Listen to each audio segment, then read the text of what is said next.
Good morning, everybody. Whoa. Chair goes back. So this past July, the world celebrated the 50th anniversary of the Apollo 11 landing. And the goals of the humans and the goals of the machines were perfectly aligned. Land 2 men safely on the moon and return 3 men and some of their machines safely back to Earth. The actual landing itself is a perfect example, an illustration of collaboration between humans and a human and a machine.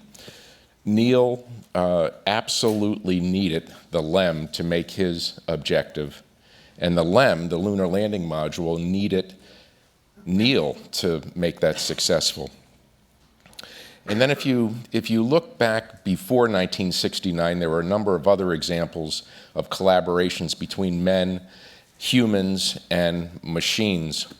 And as sort of a historical nod, the Apollo 11 crew carried pieces of wood and a piece of sailcloth from the original Kitty Hawk that was one generation earlier. They knew the shoulders that they stood on to be able to accomplish their objective.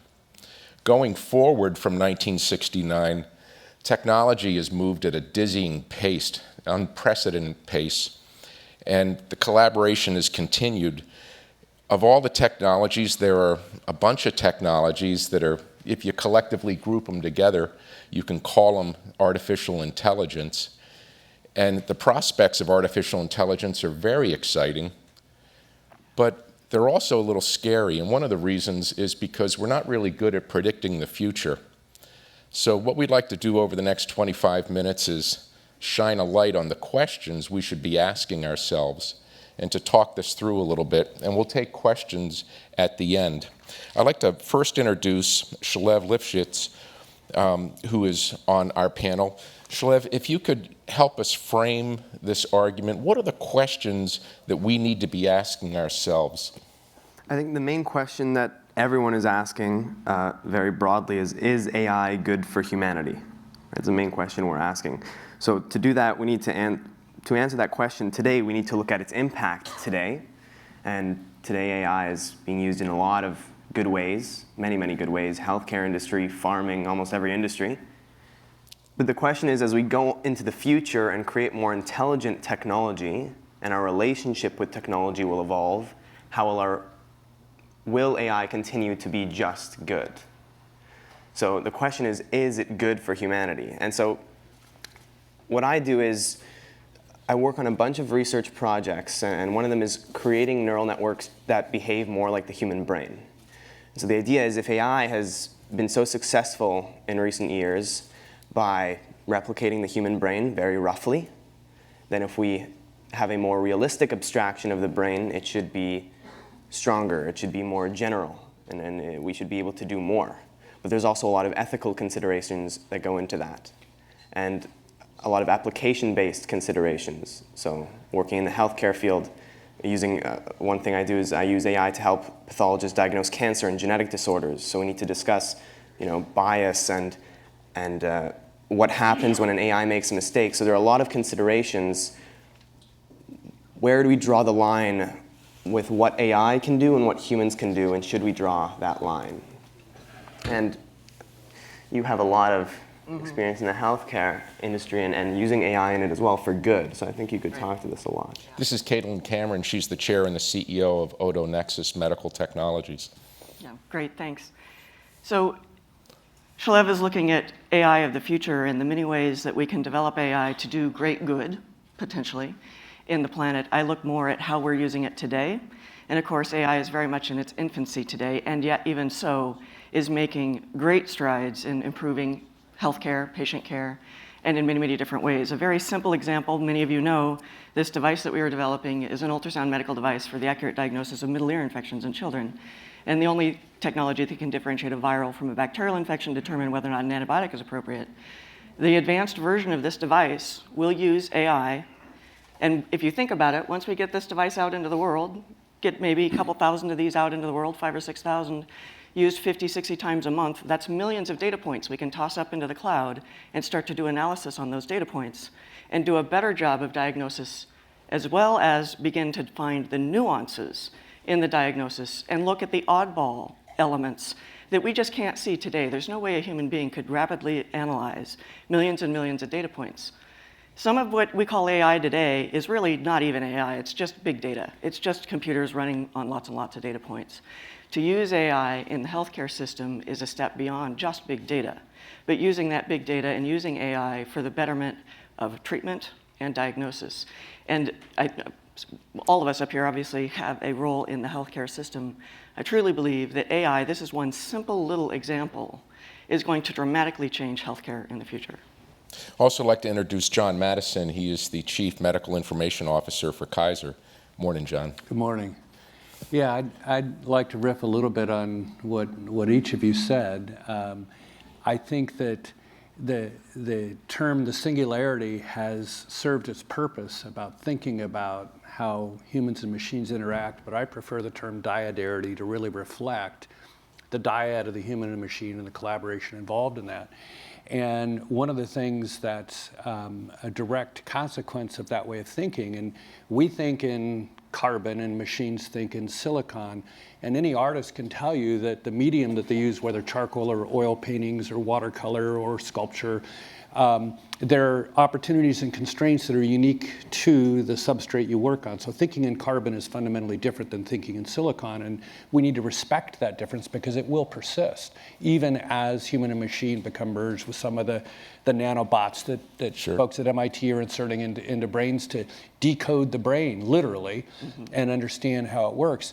But the thing I want to come back to about the bias issue is also a direct derivative of this notion of the dyadarity, and that is, and I've raised this issue with groups of hundreds of physicians, and I'll ask an audience of physicians, how many of you have taken more than an hour on cognitive bias? There are over 140 types of cognitive, it's a very mature discipline, 140 types of cognitive bias, and yet physicians who are making decisions every day, life and death, in advance of AI, have not been taught how to manage their own cognitive bias of thinking in carbon. So I see the future of this dyadarity in being where we can use some of the visualization tools that we heard about yesterday. That was a brilliant discussion. But use some of those visualization tools to surface what are the biases inherent to thinking in carbon in this particular decision that we're after, and what are the biases that are inherent to the machine in this particular decision that we're making, and how do we think about surfacing those in a world where the basic understanding of the cognitive bias of thinking in carbon is untaught to the very people who would most benefit by it. So we need to circle back with how we understand bias and how we surface bias in a decision, and we need to have much more rigor about identifying what are the high-risk biases of this decision in this context with these data of thinking in carbon and thinking in silicon, so that not only can we get the benefit of our training as healthcare providers and the benefit of the machine of learning on massive amounts of data that the human brain is incapable of doing, and how do we reconcile those two sources of bias in ways that allow us to make the best decision. Caitlin, your thoughts on that? Absolutely true. And one of the big concerns, of course, is bias, ethics. AI is a tool. AI is a tool that can be used for great good. It's a great business tool. If you think of any industry, as you mentioned, it can be used to solve highly complex problems that we struggle with. We just don't have enough information, ability to do today. Tremendous application in healthcare. This is obviously a place to do great good. Any tool can be used for good or for bad, depending on who the actor is that holds it and uses it. Concepts such as ethics and bias, if you design bias into the AI system, you're getting garbage in, garbage out, as always. Yeah, I think you touched on a really important point about the differences between AI and humans. And I think when we're talking about the future of human-AI interaction, it's also important to ground ourselves in the present and understand the differences today that exist between AI and humans, right? So humans are very complex systems. You have 100 billion neurons and a bunch of connections, and these patterns of these connections are very, very complicated. But AI, for the most part, is very linear. So it's moving in a very, very linear fashion. And as we make AI more like the brain and try to achieve more general AI, the question is, how do we create synergies between the two entities, AI and humans? So the danger, I think one big topic is the danger of AI. Okay. Right? So what could go wrong? And I think the main thing about AI is that it's an amplification tool. So if you use it for good purposes, you amplify really good things. If you use it for bad purposes, you amplify bad things. Now the scary thing is that let's say we reduce all the negative aspects or we make sure people don't use AI for bad purposes, even if a good person makes a mistake, that mistake is now amplified. Right. So as we create more intelligent technology, our mistakes are amplified and have a deeper effect. And so the question is, how do you mitigate for that? How do we align our goals with our smart machines? Yeah. Goals and values. Goals and values. Yeah. Well, the values could be the way to align the goals. Yes. But there's 3 problems with that. The first is a technical problem. We don't know how to encode values into a machine, values that can't be broken, right? And the second one is a political problem. Which values do we choose? Because as we've clearly seen yesterday and today, as cultures change, values change. Mm-hmm. So is one set of values better than another? How do we choose? Should we choose? Should we collaborate? And then the third one is, how do you define a value? So let's say your value is don't harm a human. Well, do you have to now define every single possible way to harm a human? Isn't that limiting? Because there's always going to be a way to go through. We know machines always find those pathways through the rules we give them. So there's 3 fundamental problems we have to solve before we can encode values into a machine and align the goals between AI and humans. And not just whose values, but whose ethics. And more importantly, who decides.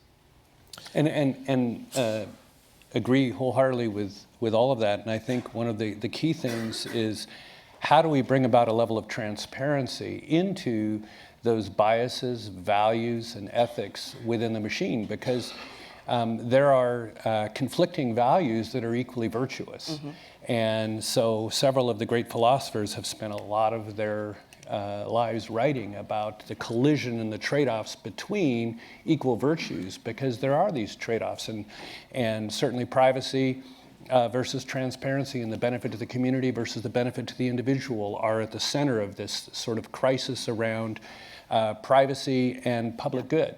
And so how do we reconcile those intrinsically conflicting values? And I think the pursuit of reconciling conflicting values is a fool's errand. I think it's more about transparency and in this particular setting, we chose to bias these values over these values, but in a different decision setting, we may choose to value a different bias and to represent that in the algorithms associated with the output of the machine learning stack. And so I think that transparency is really critical, and I participated recently in a workshop at the Duke Margolis Center for Policy and Ethics on the very issue of how do we provide maximum transparency without violating the IP of those who are using their own proprietary system, right, their own proprietary data, in order to achieve superiority in a market competitive environment. So how do you reconcile those in ways that protect the consumer of those products through that transparency without undermining the investment in the R&D that a particular solution has in their IP? Unfortunately, I think we have to also accept that a lot of this or some of this will be out of our control, because on the world stage 50 years ago we couldn't even agree on the shape of the table for the negotiations of trying to get out of Vietnam. How are we going to agree on things today, especially in today's world climate? We have the capability to give full autonomy to our military drones, but we've chosen not to. If there's going to be a kill decision, that decision still needs to be made by a human. But there are other defense organizations, other countries that may take a different thought on that and may think that, well, we can give full autonomy to our military drones. So some of these things are going to be out of our control. And again, we have a difficult time predicting the future, but that's one of the scary elements, I think. And one of the things that really challenges me in thinking about this is the cycle time. So the cycle time of the technology is much, much faster than any political, regulatory, ethical framework cycle of implementation. And so how do we ensure ethical application of AI when the regulatory environment itself is so slow compared to the advance in the technology? And so I think that there may be room for a consumer-based oversight that looks something like the environmental impact statements of the past for new construction in an environmentally sensitive area. If we think about a human impact statement, and if we sort of establish a standard of proprietors of these machines, that they have at least publicly available their human impact statement where they can articulate what they believe are the risks and have some public transparency into how a particular vendor of AI services is thinking about what risks are possible and how they intend to manage against them. Not that they can prevent them, but how do they intend to mitigate the adverse uses of their particular technology? I'm not sure how we get China to do that, though. I would not rely on having an international order on this, but I think we can set an example. I think one of the most hard problem, but I think one of the biggest dangers from AI is not actually from AI, it's from other humans. So we've there's these big problems with aligning the goals between AI and humans. But there's an even bigger problem for the last few thousand years and more than that, much more, of aligning the goals between humans and humans. And so that's where the real problem lies. And as we talk about conflicting ethics and we talk about how to encode values, we need to ensure that there's a collaboration between all types of people. So researchers are the ones that are making the technology, but we don't just need researchers' opinions on ethics. We need politicians, we need teachers, we need people, because people is who AI is going to impact. It's going to impact people. So everyone should discuss what they're okay with. And the main thing is that it shouldn't be a race, because when you have a race between two countries, one is going to lose. One is always going to lose. So if we can collaborate and discuss how can we find synergies, how can we understand each other, and humans have not done this so well in the past, but I think it's time, if we learn anything from our past, to change that and start collaborating to come up with ideas that will ensure a positive future for all of humanity together. Mark, if you're still in the room, do you know what the budget is in China for AI? I am. I believe that would be a state secret, and it is the top priority of the country. It is a top priority. Yes. So we don't even know what the military budget is. They hide it, and we hide part of ours too. But it's multiple times what they announce. It is probably the second largest, other than ours, in the world, and you can assume that some part of that budget is going to AI for sure. And you can also assume that a very large chunk of the university attention is being spent on that, research attention. And your thoughts on some of these questions? I think Shalev is a marvelous young man, and I'm really glad you're here. Thank you. Seriously. However, you have not convinced me that purely goodwill alone will achieve the day. And I'm afraid that the wars you've referred to from the past will continue no matter how nice we are as people. So there were a lot of nice people in World War I and World War II who didn't really want to go to war. Just took a few assholes to get us there. So those people are still in the world, I'm afraid. So I think that we need to be on guard, and I agree with everything else you've said, Shalev. So I think that cooperation, ethics, collaboration, these are really important issues. And what we'll have to do is have what you might call the free world, or what do you want to call it, having those meetings and those conversations, just like John is, and then hope for the best after that. But hope is not a strategy. Yeah. Ed, if I may? Yes. I think that one of the first and best places to collaborate is something everybody can agree on. And frankly, I think one of the big areas is healthcare. I think the whole world can agree that AI can make a huge difference in improving patient care, in improving our lives, reducing costs in healthcare, and it's a good place to start. There are so many things that can be accomplished by the application of AI in the healthcare system here in the United States and around the world. And I think no country can argue with, here is some good we can all collaborate on. So part of it is finding some places where we can all agree and getting started. But ultimately, you're right, Mark. I mean, this is really what it's going to come down to. But AI as a tool, I said it again, it's a tool. There are lots of tools. There are a great many tools. The difference is that AI is a tool that has far more power than the tools we have had in the past. Far more ability to amplify. Yep. Far more ability to do great good and also to do great harm. And its birth, its gestation period is much shorter than most Yes. of the other revolutionary tools that we've had to wrestle with us with. So it's both the impact and the pace at which it's emerging that challenge our ability to wrestle with those issues. And who would have thought that the first profession to be driven into obsolescence by AI would be radiologists? So it's not starting at the bottom end. Oh. David Brin, I have a couple of quick questions. One is encoding our values. Well, of course, that is what Isaac Asimov started us down the path to thinking about with his laws of robotics. I finished his universe. But I've reached the conclusion that it's the diametric opposite. The way in which we have dealt with potential pools of malignancy and power in the West has been through competition, and that is dividing power, giving AIs cell walls and a sense of individuality means that if you have a malignant AI, you can hire another AI, just as if you have a malignant lawyer going after you, you hire another lawyer. So it seems to me that this is not discussed enough. Do you guys have any thoughts about the notion of creating? Yeah, I think the collective is a very important concept. So if you look at human population as a collective, for example, you sometimes have bugs like psychosis, or you have some serial killer or something, right? So you have other humans rush up to that area and suppress that danger in the network or in the collective. And so a healthy ecosystem is one where if one species fails, other species rise up to support and fill that gap.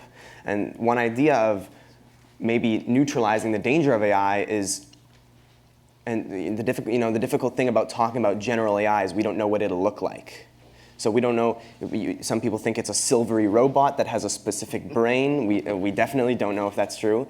It could result as a global connectome, resulting from the connections of different nodes in a network, and then some kind of self-organizing map. We don't know.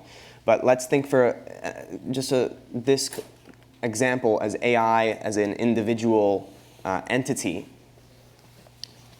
If we have multiple AIs, and this is what I think you were alluding to, is if there is some bug in the system, some form of AI psychosis, something that goes wrong in the rules that we encode, can the other AIs also rush up? Because it's really hard to make code that doesn't have bugs.